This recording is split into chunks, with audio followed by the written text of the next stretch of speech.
जय श्री राम दोस्तों मित्रों, जय बागेश्वर धाम, जय बालाजी। आज मैं आपको हनुमान चालीसा का अद्भुत जो फायदा है वो आपको बताएंगे। और अर्जी लगाने के बाद आप हनुमान चालीसा पाठ कैसे करें, या फिर हनुमान चालीसा पाठ आप निरंतर प्रतिदिन करते हैं बिना अर्जी लगाए हुए तो भी आप 11 दिन का एक हनुमान चालीसा पाठ बता देता हूँ। आप उस नियम से कीजिए। हो सकता है कि आप प्रतिदिन हनुमान चालीसा पाठ करते ही हैं तो ये नियम आजमाने में आपको कोई दिक्कत नहीं होगी। मेरी वीडियो को आप थोड़ा बढ़िया से देखिए, स्किप करके आगे मत बढ़ जाइए। जिससे क्या होता है, बाद में आप मुझे ही कमेंट करते हैं कि ये वाला बताएं, आप उसके आगे नहीं बताएं। मैं वीडियो में हर शब्द को कोशिश करता हूँ बता देने का। आप लोग वीडियो में स्किप करके आगे बढ़ जाते हैं, फिर आप सबको नहीं समझ में आता है। तो धर्म और आस्था, पूजा पाठ जहाँ पे करना है, जिस चीज़ के लिए आपको करना है वो उसके लिए आपको ढंग से समझना पड़ेगा। कोई भी एक मिस्टेक होता नहीं है, होना नहीं चाहिए, गलती नहीं करना चाहिए पूजा पाठ करने वक्त। इसलिए मैं खुद ही 2-4 बार पहले समझ लेता हूँ बोलने से पहले कि मैं बताऊँ तो फिर एक आध छूट ना जाए मुझसे कुछ ऐसे बात।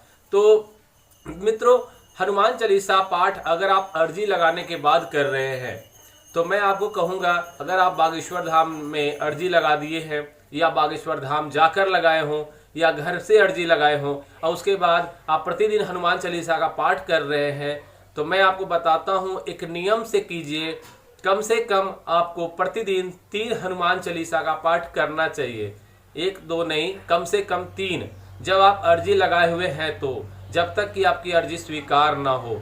जैसे कि आपको मालूम ना चल जाए कि हाँ मेरे सपने में बंदर दिख गया, या आपके सपने में बंदर दिख जाए तो समझ में आ गया कि हाँ अर्जी लग गई है, तो फिर हो सकता है तो 2 बार 1 बार भी करें, लेकिन कोशिश करें कि 3 बार ही हनुमान चालीसा का पाठ निरंतर प्रतिदिन करें आप, अर्जी लग जाने के बाद भी।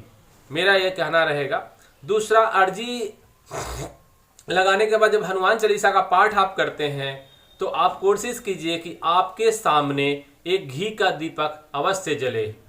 मेरा कहने का मतलब आपके सामने यानी बजरंगबली, जो आपने बालाजी का फोटो रखा है या मूर्ति रखा है उसके सामने आप जब पूजा करें तो एक घी का दीपक अवश्य जलाएं अपने सामने, उनके पास, ठीक है, उनके चरणों के पास, भगवान के चरणों के पास एक दीपक अवश्य जलाएं। घी का दीपक जो है आपको अवश्य जलाना ही है, क्योंकि आप हनुमान चालीसा का पाठ करते हैं तो घी का दीपक जलाना चाहिए। सबसे अच्छा होता है घृत यानी घी, तो घी का जो दीपक होता है उसे आपको जलाना चाहिए हनुमान चालीसा का पाठ के वक्त। तो ये 2 काम अगर आप करते हैं, और तीसरा एक और बता देता हूँ, हनुमान चालीसा का पाठ करते हैं तो आप जब भी आप हनुमान चालीसा का पाठ करें तो कोशिश करें कि हनुमान चालीसा का पाठ करते हैं एक पाठ खत्म हो और उसके बाद एक जाप हो जाए, सीताराम सीताराम सीताराम का 108 जाप हो जाए। नहीं तो 11 भी जाप कर सकते हैं, मतलब एक हनुमान चालीसा पाठ किए, फिर सीताराम सीताराम का जाप किए 11 बार, फिर आप हनुमान चालीसा का पाठ कीजिए, फिर आप 11 बार सीताराम सीताराम का जाप करें। ये आपको अद्भुत फायदा देगा। अर्जी आपने लगाई है, आपकी अर्जी अवश्य तुरंत स्वीकार हो जाएगी।